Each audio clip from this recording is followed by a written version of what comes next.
എന്താ ഇനി അദ്ദേഹമാണല്ലോ അതിൻ്റെ ക്യാപ്റ്റൻ.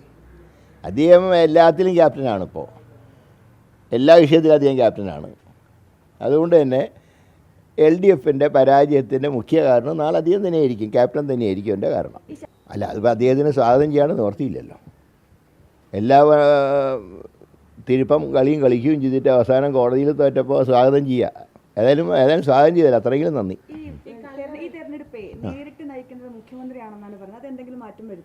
അല്ലേ, LDFൻ്റെ എല്ലാ കാര്യവും നോക്കുന്ന മുഖ്യമന്ത്രിയല്ലേ, അതിനിപ്പോൾ സംശയം ആർക്കെങ്കിലും ഉണ്ടോ? അദ്ദേഹം തന്നെയാണ് എല്ലാം ക്യാപ്റ്റൻ. എന്താ ഇനി അദ്ദേഹമാണല്ലോ അതിൻ്റെ ക്യാപ്റ്റൻ. അദ്ദേഹം എല്ലാത്തിലും ക്യാപ്റ്റനാണ്. ഇപ്പോൾ എല്ലാ വിഷയത്തിലും അദ്ദേഹം ക്യാപ്റ്റനാണ്. അതുകൊണ്ട് തന്നെ LDFൻ്റെ പരാജയത്തിൻ്റെ മുഖ്യ കാരണം നാളെ അദ്ദേഹം തന്നെയായിരിക്കും, ക്യാപ്റ്റൻ തന്നെയായിരിക്കും എൻ്റെ കാരണം. ഈ ശബരിമലയിൽ മാപ്പ് പറയുന്നു എന്നാണ് Devaswom board president K. Jayakumar പറഞ്ഞത്. ദർശനം നടത്താതെ അല്ല, അദ്ദേഹത്തിന് ഇത് പൂർണ്ണമായിട്ടും നമുക്ക് വിമർശിക്കാൻ നിവർത്തിയില്ല. കാരണം തലേന്നാണ് ചാർജ് എടുക്കുന്നത്. തലേന്ന് ചാർജ് എടുത്ത് പിറ്റേന്ന് നോക്കുമ്പോൾ കൈവിട്ട് പോയി. പക്ഷേ ഇവിടെ ഗവൺമെൻറ് ഉത്തരവാദിത്തമുണ്ട്. ഗവൺമെൻറ് പറഞ്ഞത് പെരുമാറ്റച്ചട്ടം കാരണം യോഗം വിളിക്കാൻ കഴിഞ്ഞില്ല. അത് തെറ്റല്ലേ? നവംബർ 10-ാം തീയതിയാണ് പെരുമാറ്റച്ചട്ടം വരുന്നത്. എല്ലാവർക്കും അറിഞ്ഞൂടെ നവംബർ 17-ാം തീയതിയാണ് വൃശ്ചികം 1-ാം തീയതി. നേരത്തെ തയ്യാറെടുപ്പ് നടത്തേണ്ടതല്ലേ? അന്ന് സ്വർണവും ഇതൊക്കെ പറഞ്ഞ് അതിൻ്റെ പിന്നാലെ പോയി. അതിൻ്റെ ദുരന്തം ഇന്നലെ മിഞ്ഞാന്ന് അനുഭവിച്ചില്ലേ ഭക്തജനങ്ങൾ? എത്ര മണിക്കൂർ ക്യൂ നിന്നു. ഇന്നലെയും കുഴഞ്ഞു വീണ് അവശരായവരുണ്ട്, കുട്ടികൾ. ഇവരൊക്കെ ഈ 41 ദിവസം നോമ്പ് നോറ്റ് വരുന്നവരാണ് ഇവർ. തമിഴ്നാട്ടിലൊക്കെ എന്ന് പറഞ്ഞാൽ കഠിന വ്രതമാണ് അവർ. ചെരുപ്പ് പോലും ധരിക്കില്ല ഏത് ക്ലൈമറ്റിൽ പോലും.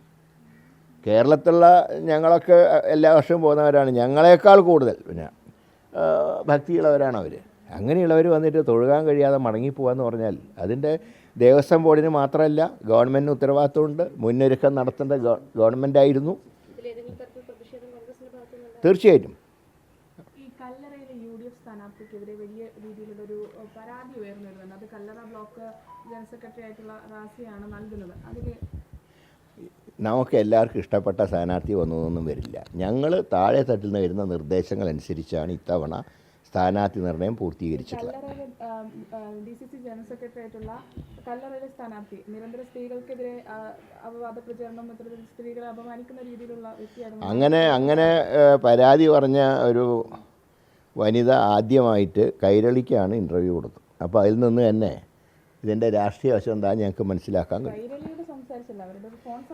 ഫോൺ സംഭാഷണമല്ല, കൈരളിയോടാണ് സംസാരിച്ചത്. അപ്പോൾ അതുകൊണ്ട് തന്നെ അവരുടെ രാഷ്ട്രീയ നയം എന്താണെന്ന് വ്യക്തമായി. കൈരളിയോട് സംസാരിക്കുന്നതിന് മോശം ഉണ്ടായിട്ടല്ല, പക്ഷേ കൈരളിയോട് മാത്രം സംസാരിക്കുകയും ജയഹിന്ദിനോട് സംസാരിക്കുകയും ചെയ്തപ്പോൾ സംതിങ് റോങ് എന്നാണ് പാർട്ടി കണ്ടുപിടിച്ചത്.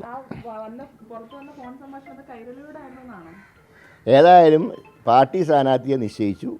ആ സ്ഥാനാർത്ഥിയായിട്ട് മുന്നോട്ട് പോകുന്നുണ്ട്. അതിനെക്കുറിച്ച് കൂടുതൽ പരാതിയൊന്നും നേതൃത്വത്തിന് ഇതുവരെ ലഭിച്ചിട്ടില്ല. തീരുമാനം ഇന്നത്തോടെ സ്ഥാനാർത്ഥികളെ പ്രഖ്യാപിക്കും. വർക്കലി ആറ്റിങ്ങിൽ ഇന്ന് പൂർണ്ണമായിട്ട് സ്ഥാനാർത്ഥി പ്രഖ്യാപനമുണ്ട്. അതൊക്കെ ഇടയ്ക്ക് ചില രാജിവെക്കും, പിറ്റേന്ന് പിൻവലിക്കും. രാജി ഇതൊക്കെ സ്ഥിരം പതിവുള്ളതാണ്. സാധാരണ രാജീൻ്റെ അത്ര ഇത്തവണ ഇല്ല. രാജി ഇത്തവണ കുറവാണ്.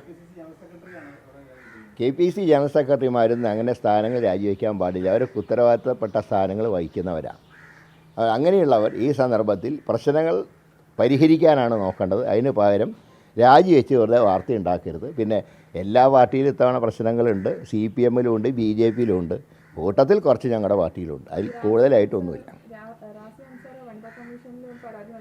അതിനെന്താ ഇപ്പോൾ എല്ലാവർക്കും പരാതി നൽകാൻ സ്വാതന്ത്ര്യമുണ്ട്. കൊടുക്കരുതെന്ന് പറയാൻ പറ്റുമോ? കൊടുക്കട്ടെ.